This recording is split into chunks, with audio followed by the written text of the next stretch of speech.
Oke, baik. Assalamualaikum warahmatullahi wabarakatuh.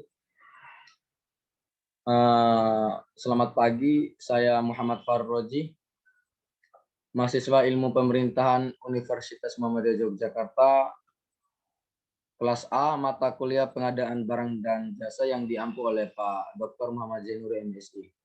Baik, pada pagi ini saya akan mempresentasikan paper saya terkait dengan analisis pengadaan barang dan jasa melalui swakelola tipe 4, pemerintah lewat kelompok masyarakat.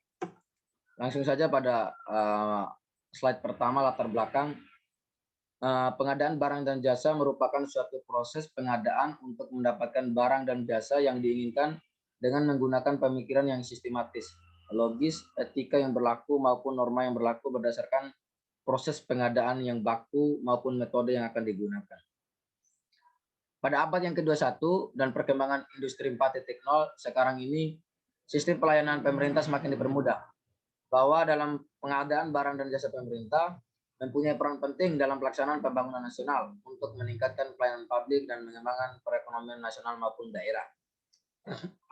Menurut Peraturan Presiden Nomor 16 Tahun 2018, Nomor 16 Tahun 2018 terkait dengan pengadaan barang dan jasa pemerintah, memberikan informasi bahwa kelompok masyarakat juga turut serta dalam pengelolaan swakelola kegiatan pengadaan barang dan jasa pemerintah.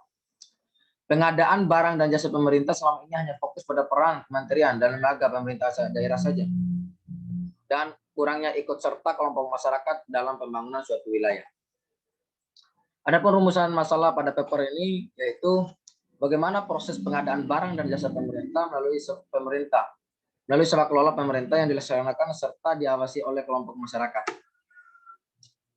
Adapun konsep pengadaan barang dan jasa menurut Perpres Nomor 16 Tahun 2018 mengatakan bahwa pengadaan barang dan jasa pemerintah merupakan kegiatan pengadaan barang atau jasa oleh kementerian, lembaga, pemerintah daerah yang dibiayai langsung oleh anggaran pendapatan belanja negara atau anggaran pendapatan belanja daerah, yang prosesnya mulai dari identifikasi kebutuhan sampai dengan serah terima hasil pekerjaan. Yang kedua, adapun prinsip good governance dalam pengadaan barang dan jasa mengacu pada Perpres Nomor 16 Tahun 2018. Yang pertama adalah prinsip partisipasi. Artinya setiap orang laki-laki maupun perempuan harus memiliki hak suara yang sama dalam proses pengambilan keputusan, baik secara langsung maupun secara lembaga perwakilan sesuai dengan kepentingan dan aspirasi di ruang publik. Yang kedua itu transparansi. Artinya terbukanya informasi dan harus dibangun dalam rangka kebebasan aliran informasi berbagai proses. Kelembagaan dan informasi harus dapat diakses secara bebas oleh mereka yang membutuhkan informasi, harus dapat disediakan secara memadai dan mudah dimengerti sehingga dapat digunakan sebagai alat monitoring dan evaluasi.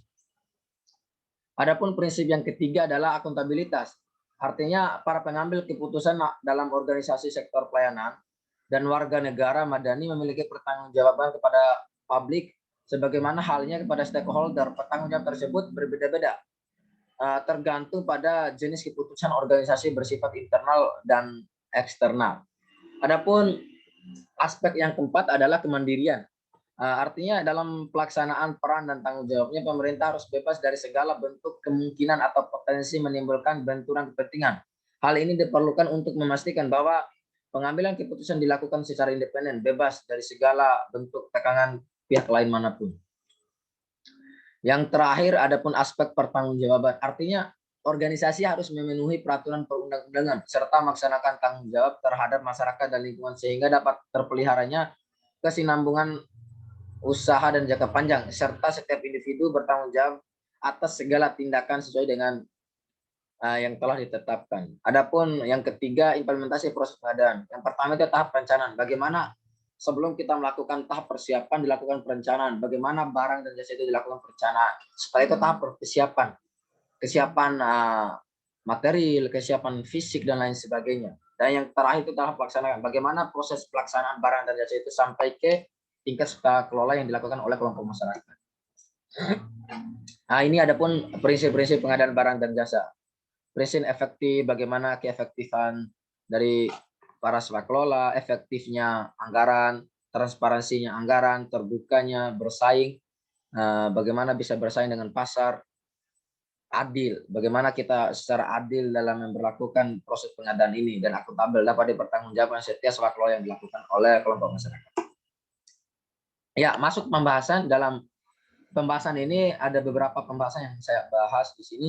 Dalam proses dan aktivitas pengadaan diantaranya merupakan terdapat hal yang dilakukan mulai dari identifikasi kebutuhan, melakukan analisis pasar, melakukan penilaian terhadap penyedia, melakukan tender, mengevaluasi penyedia, menetapkan pemenang, melaksanakan kontrak, serta pada tahap melakukan serah terima kementerian lembaga pemerintah daerah.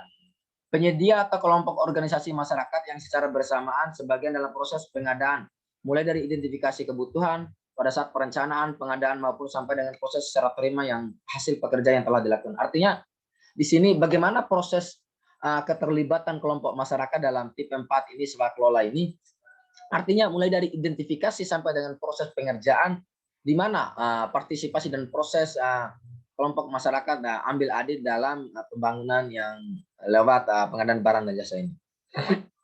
Selanjutnya, dalam pengadaan barang dan jasa pemerintah melalui swaklola, dan jika dilihat dari berbagai perspektif, kemajuan Indonesia tidak dapat dilepaskan dari aktivitas pengadaan barang dan jasa pada bidang perekonomian, pembangunan sarana dan prasarana, penunjang pertumbuhan perekonomian terwujudnya melalui mekanisme pengadaan barang dan jasa di bidang sosial, pengadaan barang dan jasa untuk meningkatkan fasilitas kesehatan, pendidikan, pengatasan kemiskinan, juga membantu mengatasi sebagian masalah sosial.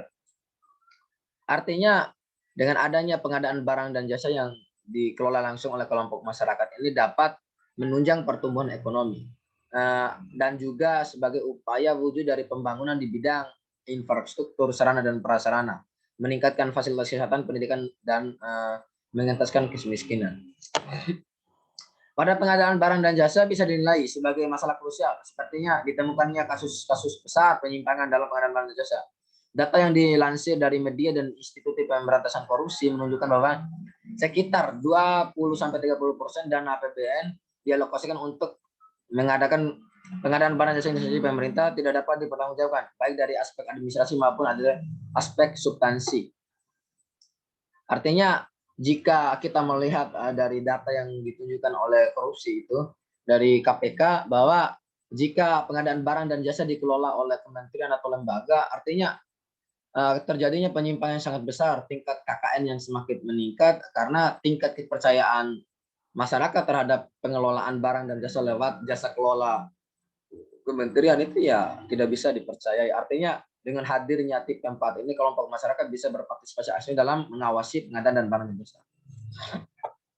Dengan pembangunan melalui pengadaan barang dan jasa dapat dikelola oleh kelompok masyarakat, juga bertumpu pada peran masyarakat untuk suatu pola pembangunan yang sudah dikenal berbagai wilayah Indonesia. Salah satu proses pembangunan melalui kelola masyarakat dalam saya ini bertumpu pada masyarakat sebagai bentuk konkret adalah peran serta masyarakat dalam proses kemajuan pembangunan negara Indonesia ini. Dalam swaklola yang dilemparkan pada kelompok masyarakat, pemerintah dapat meminimalisir kurangnya masalah terkait dengan keuangan yang terjadi dan pada saat pelaksanaan, dan masyarakat mempunyai fungsi kontrol dan pengawasan langsung kelompok masyarakat terhadap apa yang telah diamankan pada mereka. Dan pada slide kesimpulan bahwa dapat ditarik bahwa pengadaan barang dan jasa pemerintah merupakan suatu upaya dari pemerintah untuk melanjutkan perencanaan pembangunan yang lebih baik lagi untuk wilayah yang ada di seluruh Indonesia. Dan kelompok masyarakat harus ikut ambil adil dalam proses pengadaan barang dan jasa pemerintah. Kelompok masyarakat menjadi swaklola yang bertanggung jawab amanah dan mempunyai peran penting dalam pelaksanaan pengadaan yang dilaksanakan kementerian dan pemerintah daerah. Dan kelompok masyarakat harus menjaga pilar demokrasi dalam hal menjalin hubungan dengan negara, swasta. Dan kelompok masyarakat, tujuan dilemparkannya juga swaklola ini kepada masyarakat agar memberikan peran dan kontribusi kelompok masyarakat dalam pembangunan dan meminimalisir tingkat KKN kepada pemerintah melalui swaklola tipe 1 sampai 3 sesuai dengan arah perspektif. Tidak saja hanya itu, memberikan kesempatan kepada kelompok masyarakat seluruhnya untuk mendapatkan pelayanan publik yang besar dalam pembangunan. Terima kasih, demikian presentasi yang dapat saya sampaikan. Kurang dan lebihnya dalam proses pembelajaran ini adalah hak yang mutlak yang didapatkan oleh mahasiswa. Demikian, wabillahi taufiq wal hidayah. Assalamualaikum warahmatullahi wabarakatuh.